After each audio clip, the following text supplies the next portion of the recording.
was probably the stupidest decision Prince Harry and Meghan Markle ever made. Dramatic royal exit was not an escape plan at all, but rather a negotiation. Harry and Meghan might be allocated a suite of rooms. You took it because you wanted that particular PR. Harry and Meghan may never have expected to leave for good.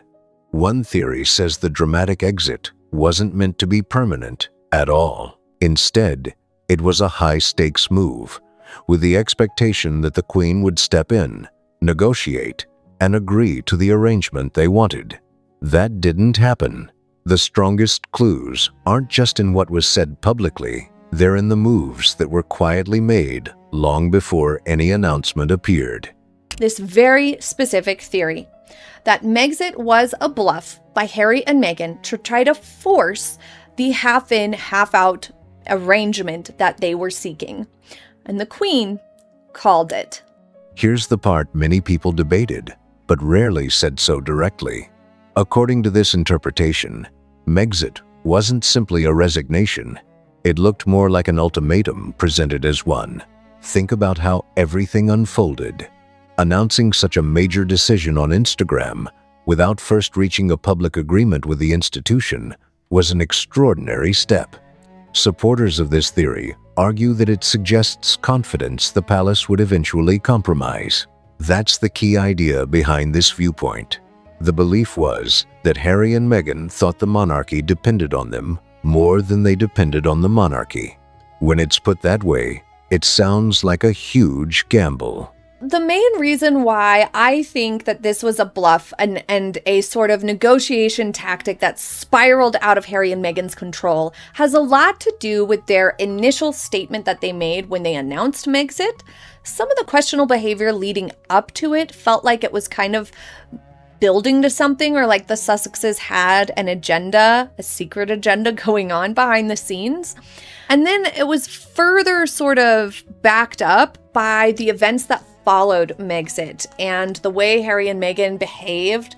But when you look back at the months before the announcement, some people argue the timeline appears much more organized than spontaneous.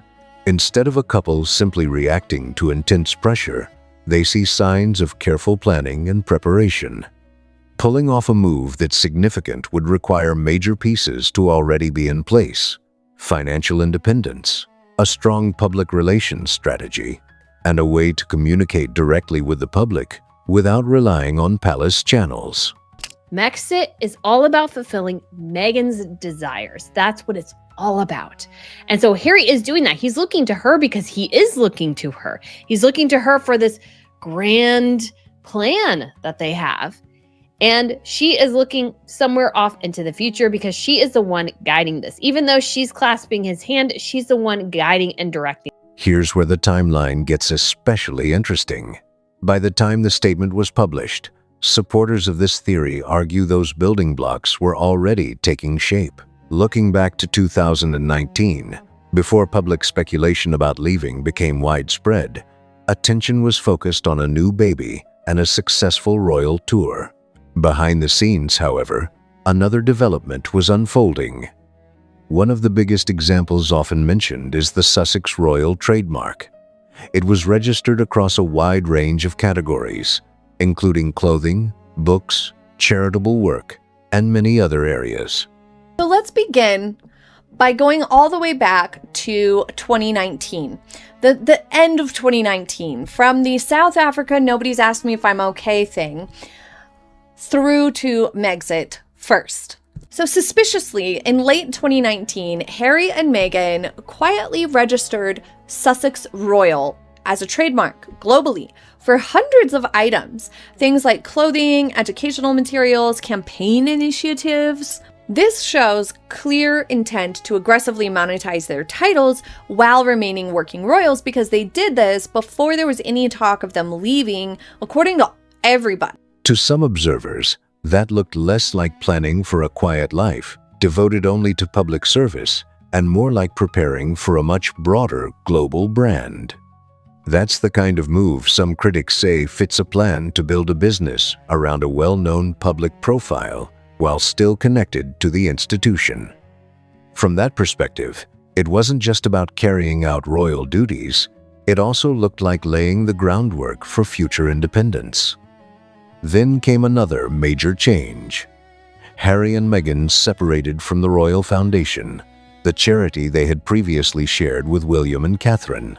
On the surface, it looked like a routine organizational update, but many royal watchers saw it differently. They viewed it as the first major step toward creating a completely separate operation, with their own staff, their own strategy, and more control over how everything was managed. But to get their half-in, half-out model that they were seeking, you need three things, separate from the crown. You need your own foundation, your own PR team, and your own direct line to the media. And Harry and Meghan had systematically set this up before announcing Megxit. In June, way back 6 months before any of this started, Harry and Meghan officially split from the Royal Foundation, which was the joint charity that they shared with Prince William and Catherine, Princess of Wales. Next came a decision that sparked even more discussion. Reports said they brought in a Hollywood-based crisis management and public relations firm while they were still working royals. That stood out because royal communications traditionally go through the palace press office.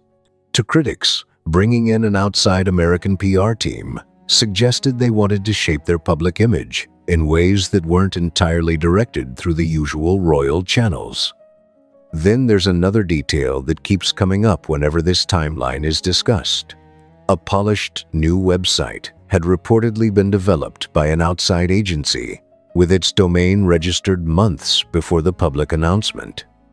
When their statement was released, the website reportedly went live almost immediately.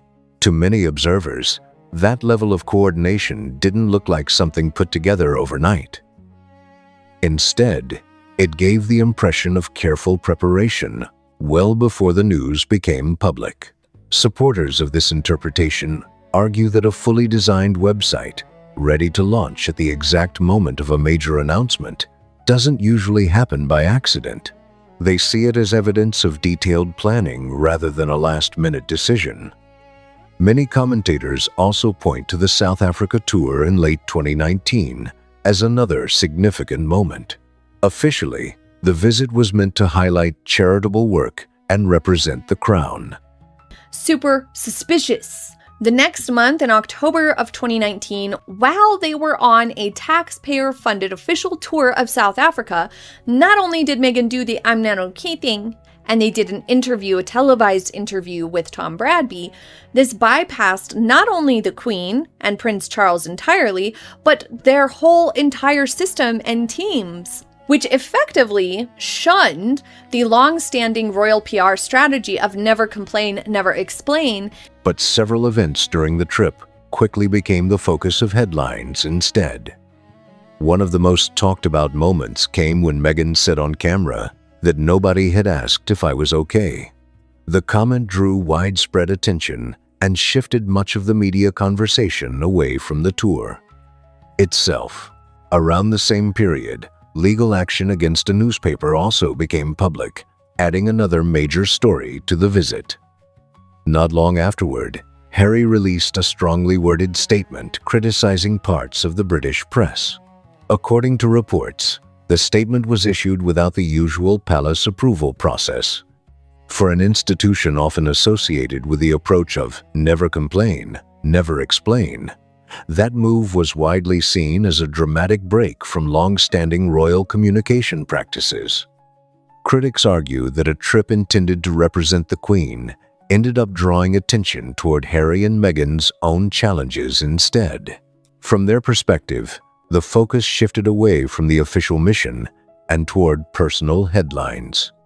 One word kept appearing in public reactions: disrespect. Whether people agreed or disagreed with that view, it became a common theme in the discussion. Many felt the contrast was striking a monarch known for decades of steady public service alongside a tour that suddenly became dominated by personal controversy. For many longtime royal followers, this was a turning point. Some people who had previously been supportive of Harry began looking at events differently. That shift in public opinion would shape much of the debate that followed.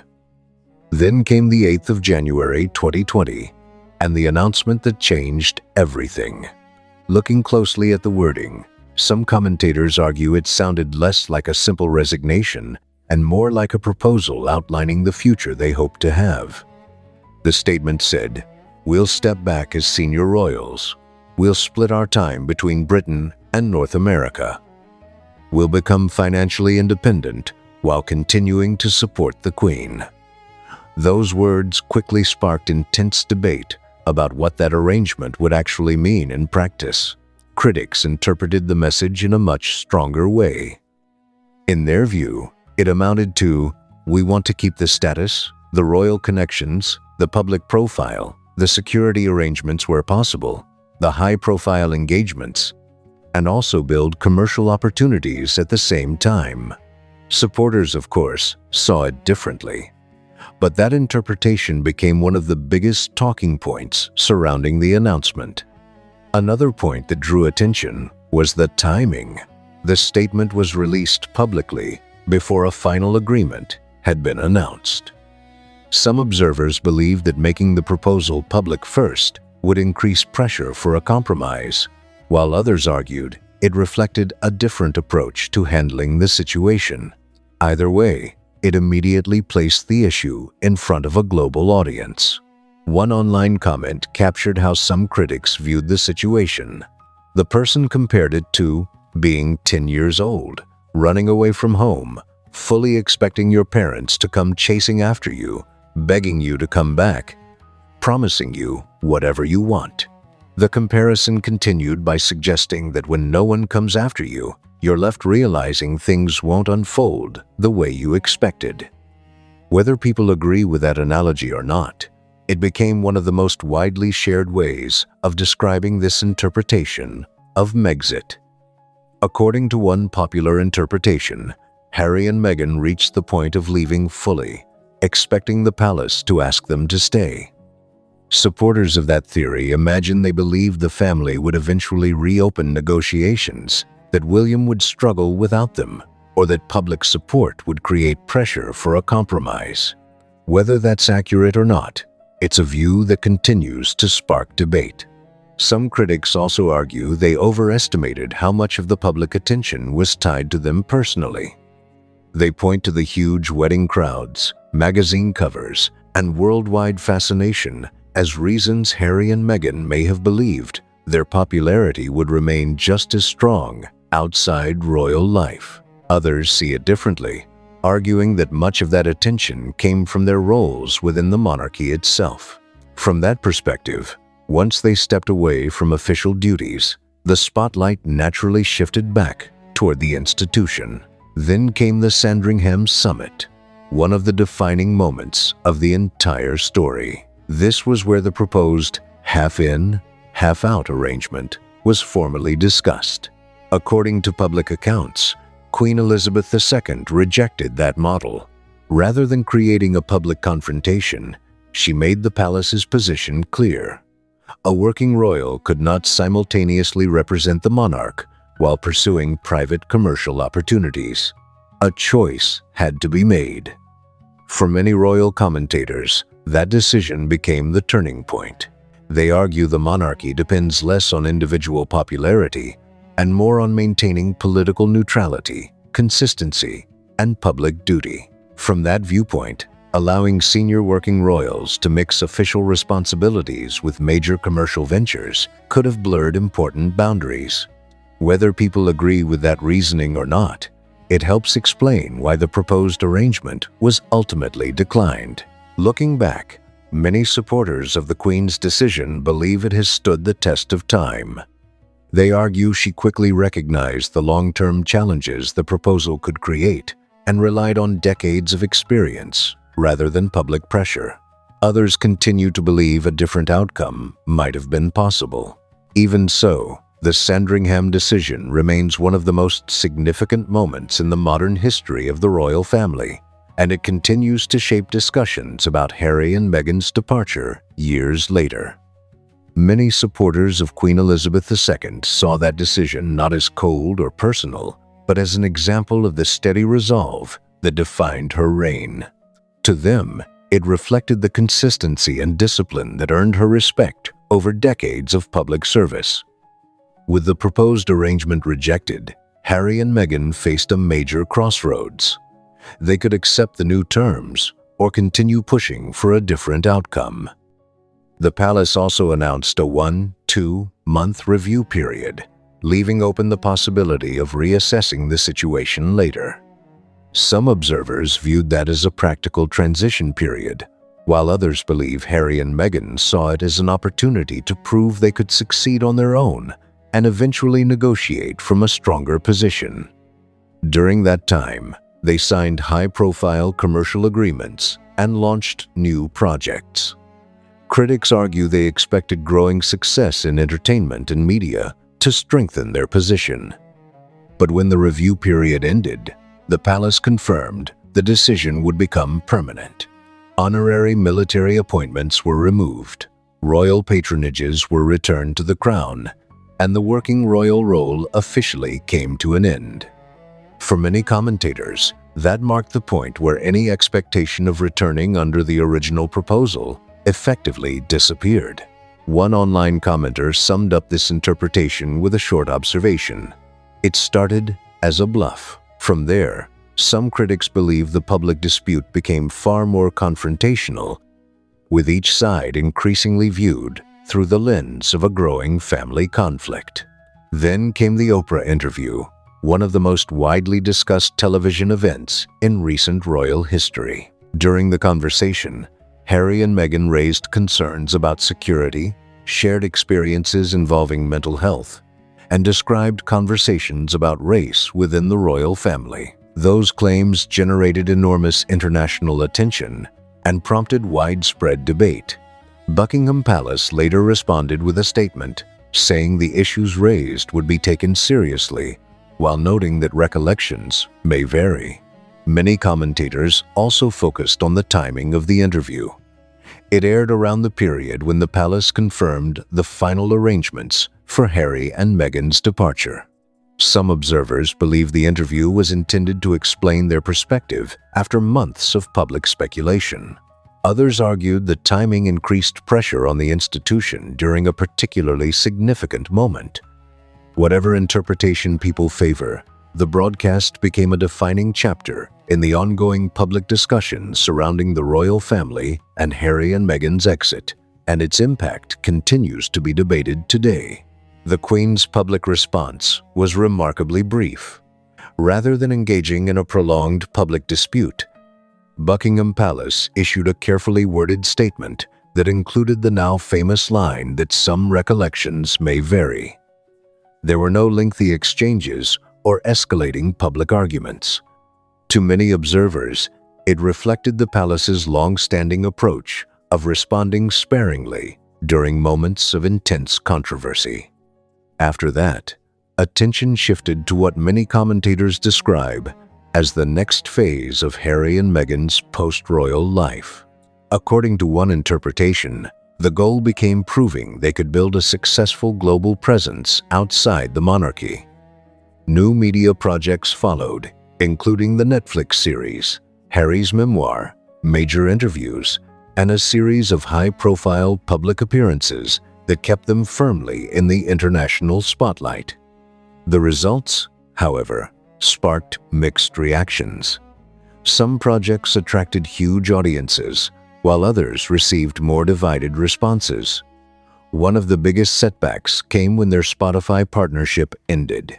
During the public discussion surrounding that decision, a Spotify executive reportedly referred to the couple as grifters, a remark that quickly generated headlines around the world. At the same time, some commentators argued that repeated discussions about royal disputes gradually attracted less public interest than they had at the beginning.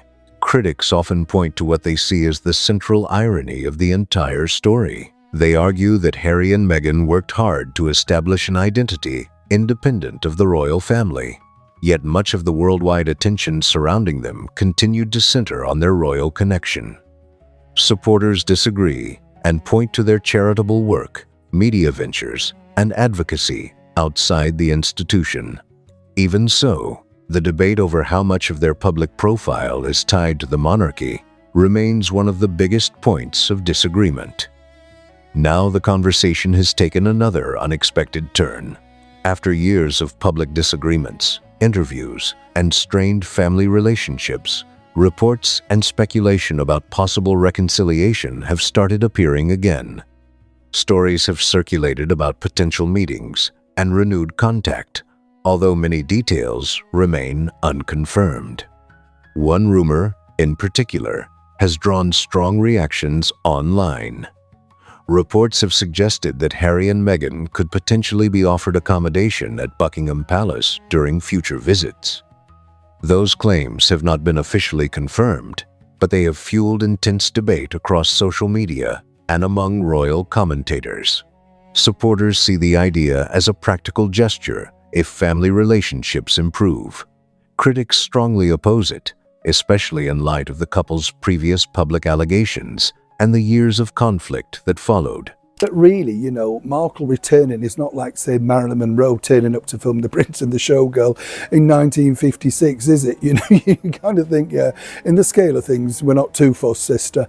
I tell you what's interesting, though, it's the sort of stories that circulate around. And the reason why I wanted to share this with is, if you do a little bit of research and digging and you speak to the right people, as I do, you just know that this is actually not the case. And this is one where, when apparently, Harry and Meghan would have to put their devices up to be taken away once they got into the palace, or if they were lucky enough to meet His Majesty the King. They're certainly not going to be meeting Prince William. One phrase appears repeatedly in those discussions: give them an inch, and they'll take a mile. Whether that concern is justified or not, it captures the skepticism expressed by many people who believe any renewed access to royal residences could quickly become another source of public controversy. But here's another way some people look at the entire situation, and it completely changes the perspective. If reports of improved relations are accurate, what appears to be a warm welcome back may actually represent something very different. According to this interpretation, any return would happen only on the palace's terms, not Harry and Meghan's. That would mean accepting established protocols, following the same rules that apply to everyone else, and leaving behind the idea of negotiating a unique arrangement. Reports also continue to suggest that senior members of the royal family remain firm on the issues they consider most important. Prince William has frequently been described in media coverage as unwilling to compromise on certain principles, while stories have also claimed Queen Camilla is taking a similarly cautious approach. They will be endured the way a really nasty situation or a nasty road is endured. I hope that clarifies, because that's the reality of the developing situation. And it's not quite what you think, but it is a surrender and a failure on their part. It's not a surrender and a failure on the part of the royal family. Let's be very clear about that. Those reports remain largely based on anonymous sources, but they have fueled plenty of discussion among royal watchers. Supporters of this viewpoint argue that if Harry and Meghan truly held the stronger position, there would be little reason for the palace to maintain such a firm stance. Instead, they believe the current situation points to a very different balance of power. From that perspective, the couple who once publicly announced the future they hoped to create are now the ones seeking a path toward rebuilding family relationships under conditions they no longer control. Whether you see it as a failed gamble, an unavoidable split that would have happened anyway, or something far more complicated, one thing is certain: the debate over Harry and Meghan's departure is still far from over, and opinions remain as divided as ever. So now, it's your turn. Do you think this was a bluff that completely backfired? Or do you believe a full break with the royal family was inevitable, no matter what happened? Share your thoughts in the comments below. If you enjoyed this video, don't forget to like, subscribe, and share it with someone who follows the royal family. Thanks for watching, and I'll see you in the next one.